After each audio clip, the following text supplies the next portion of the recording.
Hello दोस्तों, आज की मूवी शुरू करने से पहले ही मैं आपको बता रहा हूँ कि इस मूवी का क्लाइमैक्स पक्का आपको शॉक कर देगा। तो बस वीडियो को लाइक करके इसे एंड तक एंजॉय करना। सो नाउ अब मूवी की शुरुआत होती है एक मिडिल क्लास फैमिली से, जहाँ ब्रैड अपनी बीवी सारा और बेटे टिम के साथ अपनी जॉब के लिए निकला। असल में सारा अपने बेटे टिम को आज मूवी दिखाने ले जा रही थी, जैसे बीच टिम ने ब्रैड से एक पपी मांगा तो ब्रैड ने उसे मना कर दिया क्योंकि अभी इनकी फाइनेंशियल कंडीशन ठीक नहीं थी। हाँ, मूवी देखने के लिए तो बहुत पैसे हैं। खैर, तो अब ब्रैड थिएटर पर इन्हें ड्रॉप करके बोला कि सारा टिम का ध्यान रखना, साथ ही कैब लेकर वापस घर चले जाना। जिसके थोड़ी देर बाद ये दोनों एक कैब लेकर वापस घर जाने लगे, जिस बीच हमें पता चला कि द एक्सप्लेनर्स कल्ट इंट्रोड्यूस करते हैं चेंड। तो नाउ अब ये कैब से वापस घर जा ही रहे थे, लेकिन तभी ये ड्राइवर कैब को इनके घर की तरफ नहीं बल्कि किसी और ही तरफ ले जाने लगा, जो देखकर सारा ने हल्ला मचाया। तो ड्राइवर ने गाड़ी बीच खेत में खड़ी करके सारा को एक घूंसे में शांत कर दिया, जिसके बाद वो इन्हें शहर से दूर अपने घर में लाया, जहां गराज में से वो सारा को अपने घर में ले गया। तब ये देखकर बेचारा टिम काफी घबरा रहा था, क्योंकि वो अभी इतना छोटा था कि उसने डर के मारे अपनी पैंट में ही मूत दिया। खैर, तो अब कुछ देर बाद वो ड्राइवर बॉब जब बाहर आया तो हमें पता चला कि उसने सारा को मार डाला। साथ ही अब वो टिम को भी अपने घर में ले आया, जहां टिम ने खुद को छुड़ाने के लिए बॉब की गोटी भी गायब करी, लेकिन उसका बॉब पर कुछ असर नहीं हुआ। साथ ही वो बोला कि अब तुम्हारी मॉम कभी वापस नहीं आएगी। जिसके बाद उसने टिम को ऑर्डर दिए कि अब से तुम मेरे नौकर बनकर रहोगे, जिसमें कि घर की सफाई, मेरा नाश्ता, खाना पीना, मेरे आते ही गेट खोलना, ये सब तुम्हें करना होगा। साथ ही तुम्हें सिर्फ मेरा झूठा खाना मिलेगा, और तो और तुम्हें रोज न्यूज़पेपर में से मेरे किए हुए क्राइम की न्यूज़ को काटकर एक नोटबुक में चिपकाना होगा, ताकि वो अपनी अचीवमेंट का रिकॉर्ड रख सके। और अगर इस बीच टिम ने भागने की कोशिश करी तो वो उसे भी मार देगा। तो अब थोड़ा बॉब के बारे में बताऊं तो असल में वो एक सीरियल किलर है, जो कि रोज एक नई वुमेन को अपने घर में लाकर उसके साथ बिना फोल्डर के डेटा ट्रांसफर करके उसे मार देता था, और मारने के बाद वो उनकी बॉडीज को अपने घर के बेसमेंट में ही गाड़ देता। तो नाउ बैक टू प्रेजेंट, जहां एक दिन टिम को न्यूज़पेपर में अपनी और सारा की मिसिंग रिपोर्ट दिखी, जिसे देखते ही उसने यहाँ से भागने का सोचा तो वह इस घर के एटिक में आ गया। लेकिन तभी जैसे ही वो बाहर आया तो देखा कि बॉब उसे ही देख रहा है। असल में ये पूरा घर कैमरा से भरा हुआ था, जिससे कि बॉब ने टिम की हरकत पकड़ ली, जो देखकर टिम काफी चिल्लाने लगा। तो बॉब ने उसे नहीं रोका, क्योंकि वो जानता था कि यहाँ कोई नहीं आने वाला, इसलिए तब उसने टिम को यहाँ से भागने का एक मौका भी दिया। लेकिन जैसे ही वो नीचे उतरता कि इतने में बॉब ने उस पर पत्थर से हमला करके उसे नीचे गिरा दिया, जिसके बाद अब उसने टिम को नाम दिया रैबिट, और इस रैबिट को इसने एक चेन के साथ बांध दिया, ताकि वो सिर्फ घर के काम के अलावा और कहीं ना भाग सके। खैर, तो अब ये सिलसिला रोज चलने लगा, जिसमें बॉब रोज एक वुमेन को अपने घर में लाकर उसके साथ उठापटक करके उसे मार देता, जिसकी यहाँ रिकॉर्डिंग भी होती रहती कि कैसे ये मर्डर हुआ, साथ ही कैसे टिम सारी जगह को साफ कर रहा था, क्योंकि अब वो धीरे धीरे इस रूटीन में ढल चुका था, जहां इन्हें इस रूटीन को फॉलो करते हुए पूरे 9 साल बीत गए, जिसमें कि अब टिम भी काफी बड़ा हो गया। अब ऐसे ही एक दिन जब बॉब ने अपने पैसेंजर्स को पिक किया तो देखा कि इनमें से जो बाप था वो अपने बेटे को काफी बुरा भला बोलकर मार रहा था, जो सुनकर उसे भी अपने डैड की मार पिटाई याद आने लगी कि कैसे वो बॉब को प्रसाद देते रहते थे। इसलिए तब उसे लगा कि शायद उसे टिम का अच्छा फादर बनना चाहिए। इसलिए तब उसने टिम को एक बुक दी जिसमें ह्यूमन बॉडी से रिलेटेड सारे कॉन्सेप्ट लिखे हुए थे।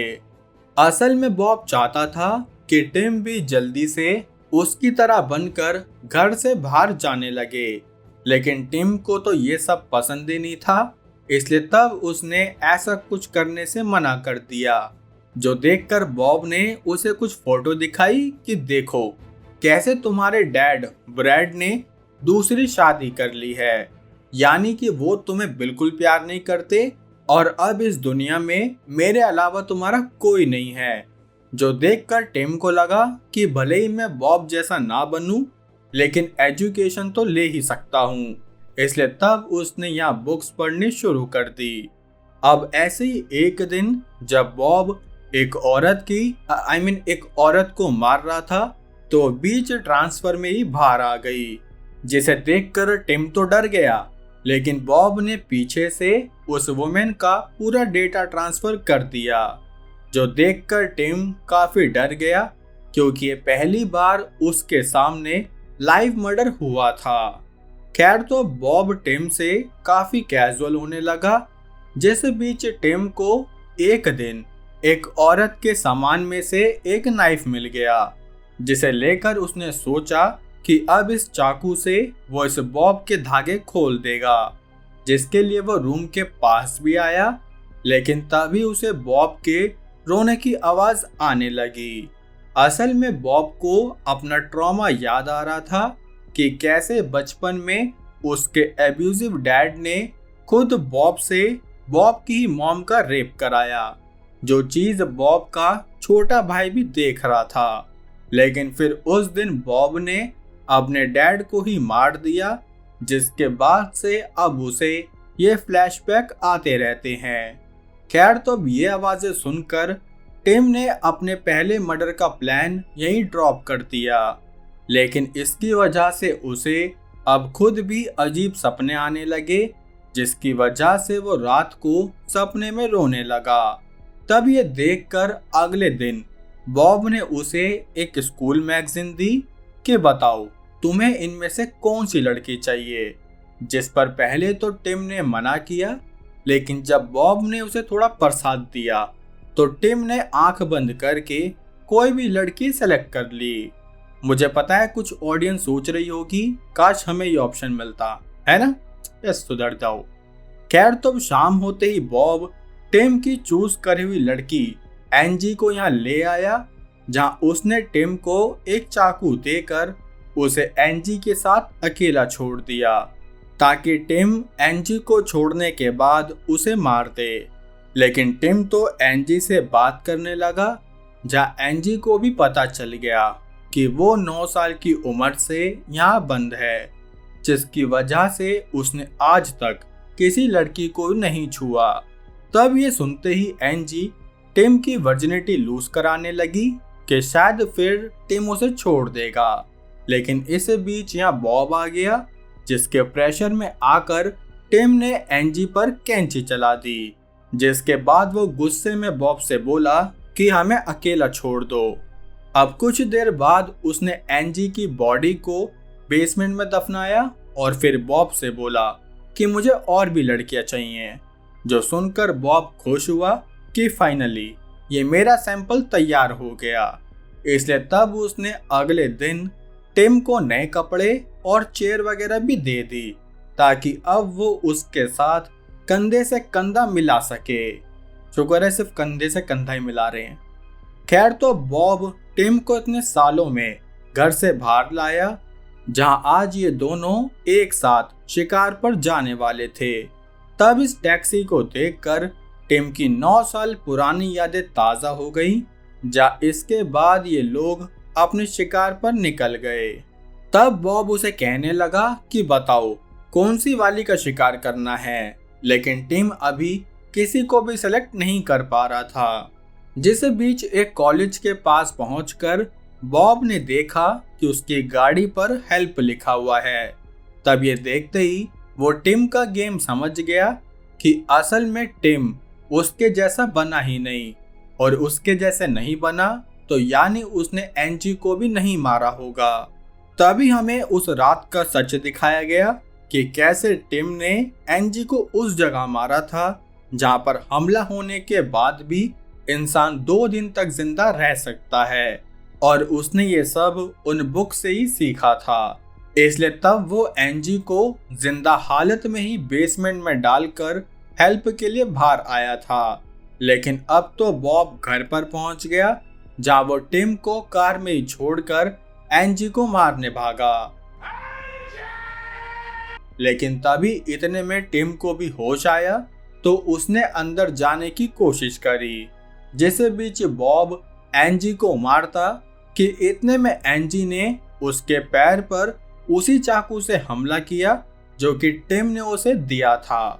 तभी यह टिम भी पहुंच गया, जिसने बॉब पर हमला तो किया, लेकिन बॉब था मोटी चर्बी का आदमी, तो उस पर इस सुकड़े का क्या ही असर होगा। सही बात है, लेकिन सुकड़े के हाथ में चाकू आ गया तो पूरा असर होगा, जो कि हुआ भी। तो अब टिम ने बॉब का खेला करके एंजी को रेस्ट की जगह दे दी। लेकिन दोस्तों, कहानी का असली ट्विस्ट अभी बाकी है, तो इसलिए अभी तक जिसने चैनल सब्सक्राइब नहीं किया वो कर दो दोस्तों। खैर, तो अब टिम यहाँ से अपने डैड ब्रैड के घर पर पहुंचा, जहां ब्रैड ने अब दूसरी शादी कर ली थी। तो अब जब ब्रैड ने उसे देखा तो वो टिम को नहीं पहचान पाया, जिस पर टिम ने फिर से ब्रैड से वही पप्पी मांगने वाली बात कही कि डैड मुझे पप्पी चाहिए, जो सुनकर ब्रैड को टिम की याद आ गई। तभी हमें यहाँ ब्रैड की दूसरी बीवी भाभी 2 भी दिखी, जिसके साथ ब्रैड का एक बेटा कॉलिन भी था।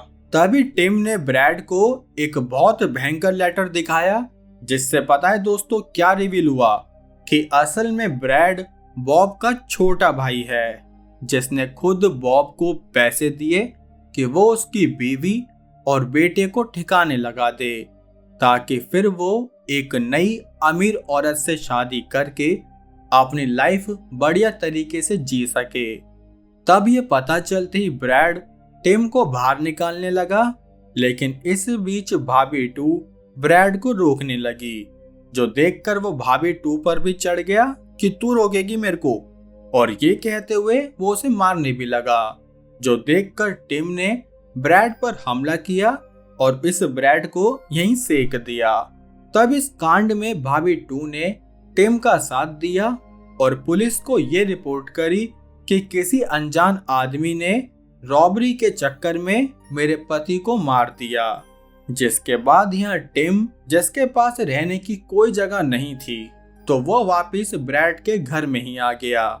लेकिन एक मेजर ट्विस्ट ये कि शायद अब टिम भी बॉब की तरह साइको किलर बन चुका है, क्योंकि हमें मूवी की एंडिंग पर टैक्सी के स्टार्ट होने की आवाज आई थी।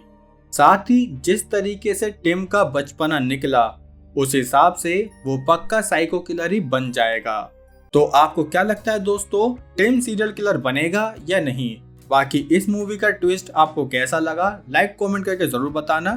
साथ ही जिसने अभी तक भी सब्सक्राइब नहीं किया तो भाई तुम्हारी मर्जी है। बाकी अब हम मिलेंगे हमारी अगली वीडियो में, तब तक के लिए जय हिंद।